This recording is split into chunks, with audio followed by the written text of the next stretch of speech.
नमस्ते दोस्तों, स्काई बेट वेदर में आप सभी का स्वागत है। मेरा नाम महेश पलावत है। 5 जनवरी की शाम का वीडियो है। इसमें हम देखेंगे कि वेस्टर्न डिस्टर्बेंस कहाँ पहुंचा है और आगे कोई वेस्टर्न डिस्टर्बेंस आने वाला है या नहीं। इससे पहले मैंने वीडियो बनाया था, आपने नहीं देखा तो देख लीजिए, क्योंकि मैं अल नीनो का जो प्रभाव है हमारे 2026 के मानसून पर कैसा रहेगा उसके बारे में मैंने बनाया इससे पहले वाला वीडियो।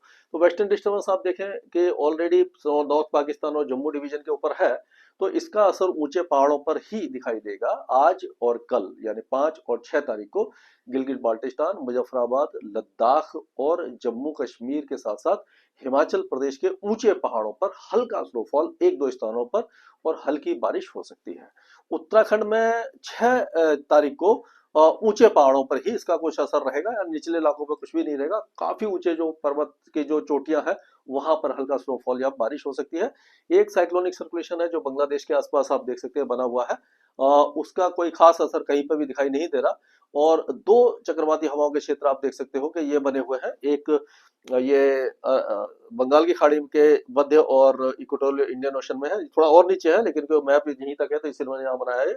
और एक साउथ ईस्ट अरेबियन सी और केरल के आसपास है। तो इनके प्रभाव से क्या होगा कि तमिलनाडु के तट पर और केरल के और लक्षद्वीप के कुछ इलाकों में अब बारिश होने की संभावना दिखाई दे रही है। और आप देखेंगे कि जो हवाएं हैं वो अब उत्तर पश्चिम दिशा से चल रही है और थोड़ा सा स्पीड इन्होंने पकड़ी है। उससे क्या हो रहा है कि जो ये टेम्परेचर है, आपने देखा होगा कि थोड़े से गिर रहे हैं। माफ कीजिएगा, हाँ, जो टेम्परेचर गिर रहे हैं तो इसमें हम देखेंगे कि ये जो इस समय के जो वो है टेम्परेचर तो गिर ही रहे। और जो कोहरा है वो आप देखिए पाकिस्तान में है, पंजाब और हरियाणा के पश्चिमी इलाकों में, राजस्थान के कुछ इलाकों में है, पूर्वी राजस्थान में है, उत्तर प्रदेश के साथ साथ आप देखेंगे बिहार और पूर्वी उत्तर प्रदेश में काफी ज्यादा घना कोहरा है। तो ऐसा लग रहा है कि जो बिहार है वहां पर अभी फिलहाल राहत ज्यादा नहीं है। खास करके मध्य और पूर्वी बिहार में कोहरा छाया रहेगा और कोल्ड डे कंडीशन जैसी स्थिति बन सकती है। झारखंड के कुछ इलाकों में भी कोल्ड डे की स्थिति बन सकती है। लेकिन पश्चिमी उत्तर प्रदेश से पंजाब, हरियाणा, दिल्ली, यहाँ से जो कोहरा है वो धीरे धीरे कम होने की संभावना नजर आ रही है और एक दो दिनों में राजस्थान में भी से भी कोहरा कम हो जाएगा। उसका कारण ये है कि जो वेस्टर्न डिस्टर्बेंस अब है नहीं, जब वेस्टर्न डिस्टर्बेंस आ रहे होते हैं और हवाएं जब पूर्वी दिशा से या दक्षिण पूर्वी दिशा से चलती है तो नमी बढ़ जाती है। नमी बढ़ती है तो कोहरा बनने की संभावना रहती है। अब क्या है, उत्तर पश्चिम दिशा से जो सूखी हवाएं चल रही हैं, ये जो यहाँ से जो सूखी हवाएं हैं, ये पूरी जो ड्राई विंड यहाँ से चल रही है, तो इसके कारण क्या हो रहा है कि इन सारे इलाकों से मॉइस्चर कम होता जा रहा है, जिससे कि कोहरे में कमी आने की संभावना हमें दिखाई दे रही है।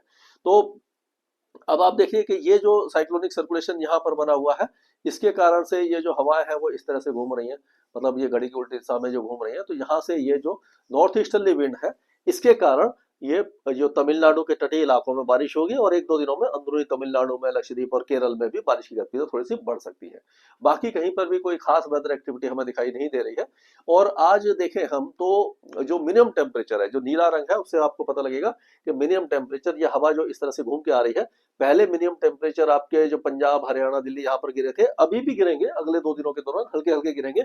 लेकिन आप देखिए कि ये पूर्वी उत्तर प्रदेश है, बिहार है, छत्तीसगढ़ है और ये उड़ीसा के साथ साथ मध्य प्रदेश, विदर्भ, मराठवाड़ा, तेलंगाना, कर्नाटक, यहाँ पर टेम्परेचर गिरे हैं। सबसे ज्यादा जो टेम्परेचर गिरे वो छत्तीसगढ़ और पूर्वी मध्य प्रदेश में गिरावट देखने को मिली, यानी कड़ाके की सर्दी यहाँ पर ऑलरेडी आ चुकी है।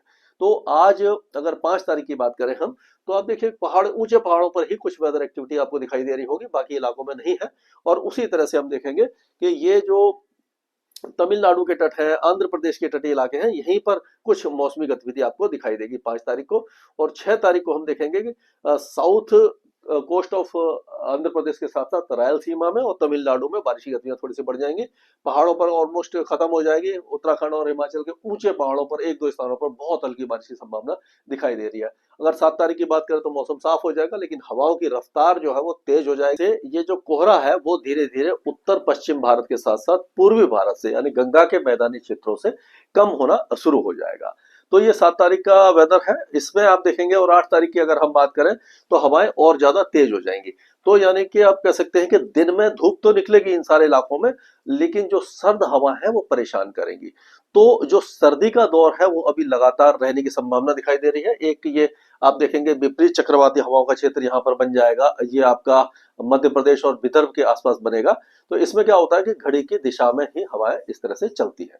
तो ये घड़ी की दिशा में चलती है और ये सबसिडेंस होता है। तो यहाँ पर हवा नीचे की तरफ आती है, गर्म होती है, तो यहाँ पर कोहरा पूरी तरह से हट जाएगा मध्य भारत के ऊपर। और यहाँ पर जो टेम्परेचर है वो भी थोड़े से बढ़ सकते हैं, मिनिमम टेम्परेचर बढ़ सकते हैं, यानी कि 2-3 दिनों के बाद जो टेम्परेचर है वो थोड़े से बढ़ सकते हैं।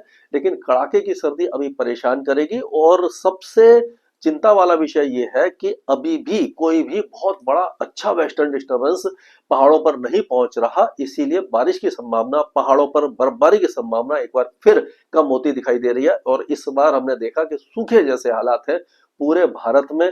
पहाड़ों पर कोई भी बड़ी बर्फबारी नहीं हुई है, ऊंचे पहाड़ों पर ही बर्फबारी देखने को मिली है। हिमाचल और उत्तराखंड पूरी तरह सूखे पड़े हैं, ऊंचे पहाड़ों पर हो रही है लेकिन उसका कोई खास असर नहीं होता। तो जो ग्लेशियर है वो पुनर्जीवित नहीं हो पा रहे, यानी कि जो जितनी पिघल रही है बर्फ उतनी उसकी आपूर्ति नहीं हो पा रही। तो ये आगे जो नदियां आती हैं उसके फ्लो में थोड़ा सा असर पड़ेगा। वहां के जो हॉर्टिकल्चर है और जो फसलें हैं उस पर भी काफी ज्यादा असर पड़ सकता है। टूरिस्ट तो चलो क्योंकि जैसे ही छुट्टियां होती है टूरिस्ट पहुंच जाते हैं, लेकिन उनको भी बर्फबारी का आनंद देखने को नहीं मिल रहा। और जो पाला पड़ने की संभावना है वो अगले 2 दिनों के दौरान पंजाब, हरियाणा और राजस्थान के कुछ इलाकों में पड़ सकता है। इसके आगे जो भी अपडेट होगा मैं लगातार आपके साथ शेयर करूंगा स्काईमेट वेदर में।